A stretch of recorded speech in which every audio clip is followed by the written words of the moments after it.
Bem, nós vamos apresentar um projeto de instalação predial de água quente. Vamos compondo a equipe como discente a Jéssica de Moura Crisóstomos, Marcos Vinícius Sampaio de Jesus, Francisco das Chagas Cruz Bezerra. Todos graduando em Engenharia Civil. Sou da disciplina a Dr. Marcos Antônio Barbosa da Silva Júnior. É docente na UFOP. Sou da disciplina de SPHS. Introdução. Trata-se do planejamento de sistemas que fornecem água aquecida com segurança e eficiência. Envolve dimensionamento correto das tubulações, escolha de materiais que suportem altas temperaturas, definição de sistemas de aquecimento elétrico a gás, solar ou híbrido. Um projeto bem feito evita desperdício de energia, reduz os custos operacionais, prolonga a vida útil da instalação, garante conforto e sustentabilidade. É claro que um projeto de água quente aqui na nossa região não se tornaria muito viável. Todavia, a exemplo das casas do projeto Minha Casa Minha Vida, tanto do residencial Vila de Freire quanto do residencial Nova Itaituba, Viva Itaituba, já contempla um projeto de água quente nas casas do residencial. Objetivo principal: apresentar os princípios fundamentais do projeto de instalação predial de água quente, abordando os critérios de dimensionamento, os tipos de sistema de aquecimento, os materiais adequados e as normas técnicas aplicáveis, com foco na eficiência, segurança e sustentabilidade das instalações hidráulicas. De logo a NBR 5626, ela trata desse sistema, né, mas existem outras normas, outras NBRs que tratam desse assunto, e a gente vai estar comentando mais a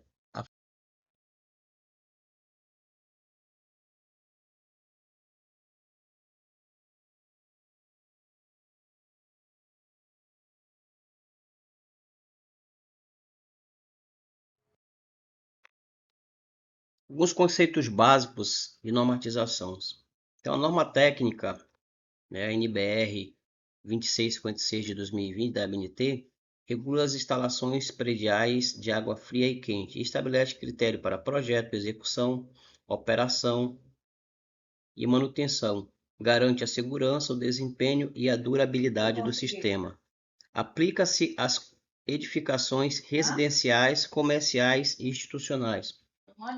Nós temos a NBR também, 10.674, que ela normatiza os aparelhos elétricos, né, de aquecimento de água quente. Então, além da NBR 5626, nós temos a NBR 10.674 para auxiliar nos projetos de água quente. Classificação dos sistemas prediais de água quente. Os sistemas prediais de água quente podem ser classificados de acordo com 3 critérios principais: quanto à forma de aquecimento, a distribuição e a pressão. A gente viu que o sistema de água fria ele usa o método de dimensionamento e pode ser aplicado o mesmo modo de dimensionamento ao sistema de água quente. Quanto ao método de distribuição, o sistema pode ser direto ou pode ser indireto. Então, o sistema direto, a água aquecida diretamente vai para o ponto de consumo, e o sistema indireto, a água quente circula em um circuito fechado e transfere calor para a água potável por meio de um trocador de calor.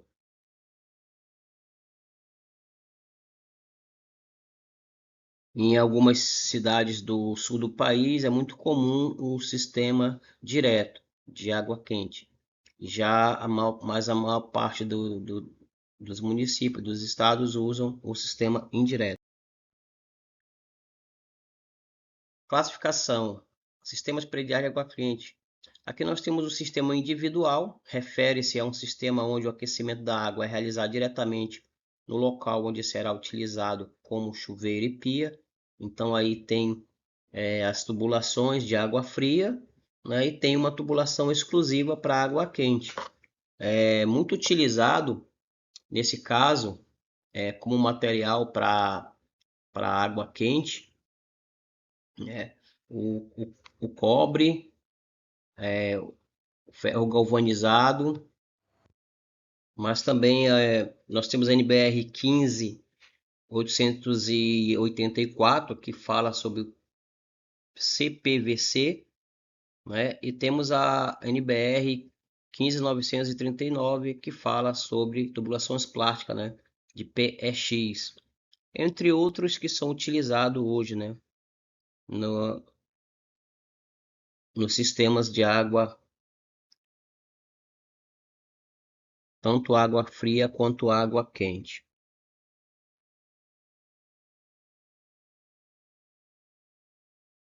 Sistema central privativo. Nesse caso, nós temos aqui um aquecedor que vai fornecer a água para o sistema de água quente. Então a água ela vem do reservatório, né, e passa por esse sistema de aquecimento e depois vai ser direcionada para os aparelhos que vão utilizar, caso pia, chuveiro, que vai utilizar água quente. Temos também aqui o sistema central privativo, né? Então a gente vê aqui que nós temos um aquecedor central, então a água vem para esse aparelho, pode ser elétrico, pode ser a gás, e esse sistema é muito usado em apartamentos de edifícios, e aí a água fria ela passa nesse aparelho, nesse aquecedor, né, que vai fazer o aquecimento e vai transferir essa água para banheiras, chuveiros, pia, etc. Então esse sistema central privativo é um dos que é mais usados em apartamentos, em condomínios, né? Porém, existe alguns prédios que utilizam o sistema de água quente já vindo direto de um reservatório, passando por um aquecedor que vai ser distribuído para os demais apartamentos do prédio em si.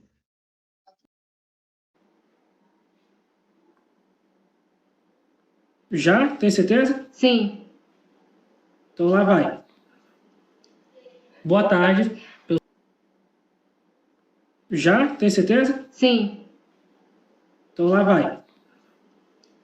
Boa tarde. Eu sou o Marcos Sampaio. Eu vou dar continuação na explicação. Vou falar sobre o sistema centralizado ou sistema coletivo distribuído. O sistema coletivo distribuído ou centralizado é uma solução da engenharia predial em que garante que a geração da água quente ocorra em um único ponto, geralmente uma caldeira, aquecedor central ou sistema solar.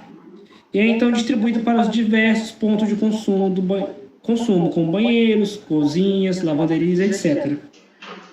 E, como pode ver, ele tem suas vantagens, com maior eficiência energética, desculpa, ideal para edifícios maiores ou com alta demanda. Mas aí que entra as suas desvantagens. Tem um custo inicial mais alto, exige o projeto e instalações mais complexos, tem perdas térmicas em longas distâncias e dependência de uma única fonte de calor. Se o sistema falhar, todos os pontos de uso são afetados, ou seja, se a caldeira ou o sistema solar de aquecimento falhar, todos os pontos são afetados e já não vão ter mais abastecimento da água quente. E como nós podemos ver no próximo slide da página 11, o sistema central coletivo, ele tem um reservatório superior, os barriletes, as colunas de distribuição, as ventosas e os pontos de consumo. Só que um ponto interessante que ele tem de diferente dos outros sistemas de distribuição de água é embaixo, aqui no comecinho, na base, que ele tem uma geradora de água quente e uma bomba de recirculação, ou seja, nessa geradora de água quente é onde fica a caldeira ou aquecedor central, que vai fazer a recirculação dessa água quente para todos os pontos de consumo. E nós vamos falar agora das fontes de energia para aquecimento. Elas podem ser de quatro tipos. Elétrica, como chuveiros, boilers elétricos, mais comum no Brasil, porém com maior custo de operação. Por quê? Maior custo de operação? Porque tem um maior consumo de energia e consequentemente lá no final do mês, a conta de energia vai vir um pouco mais salgada, porque esses sistemas de aquecimento, eles consomem muita energia. O sistema gás, GLP ou GN, mais econômico que a energia elétrica. É muito utilizado em países como Estados Unidos, também é utilizado no Brasil, só que não com tanta frequência.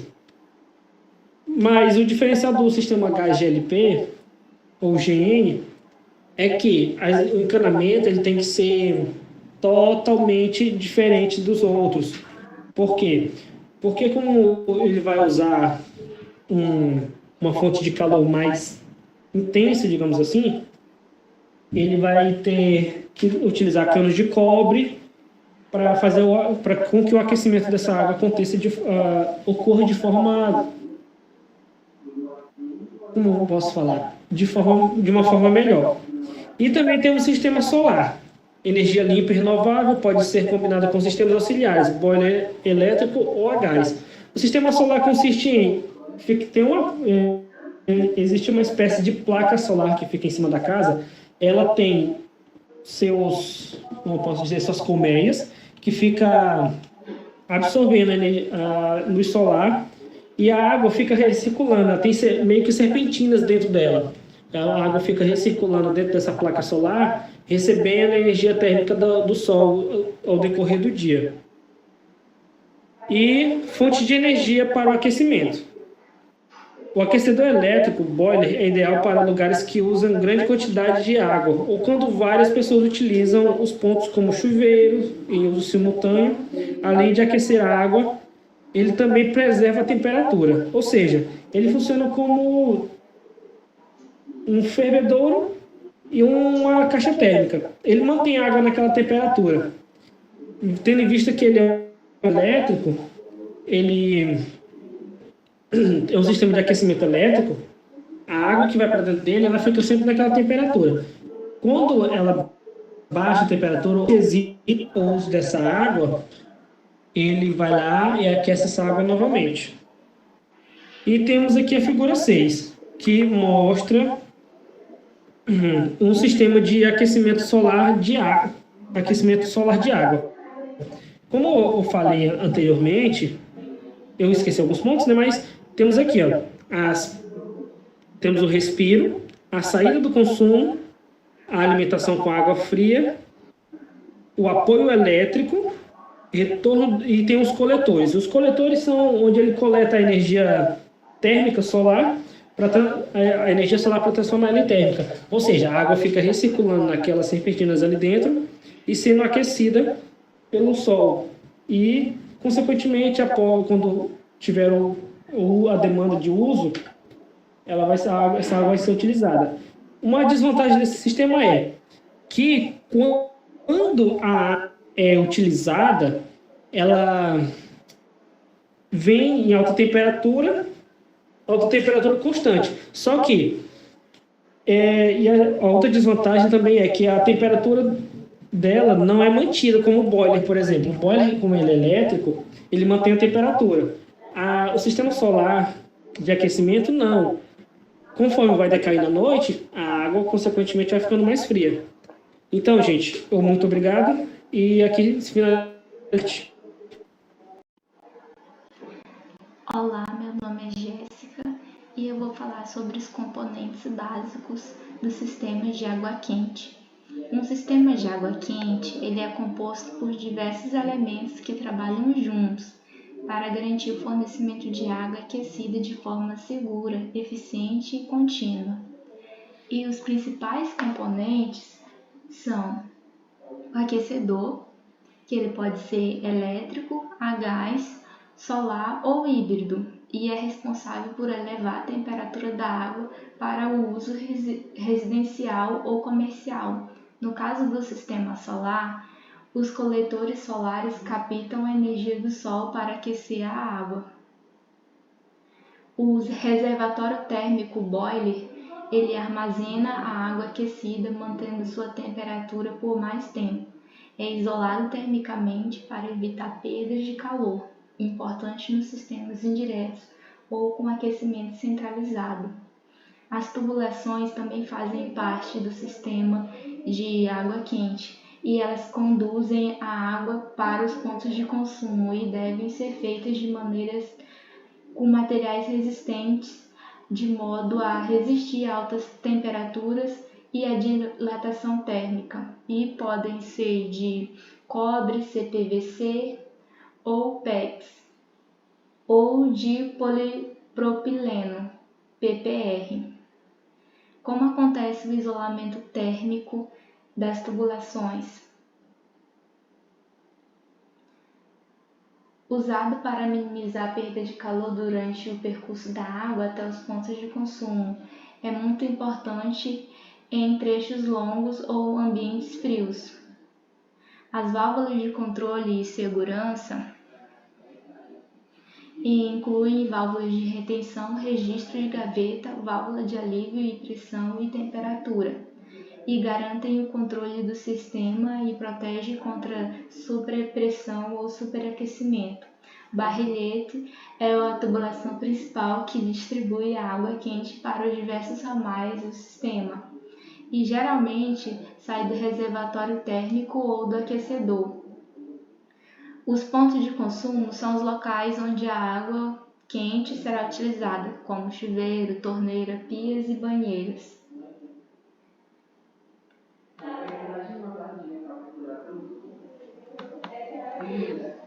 Materiais utilizados nas tubulações de água quente.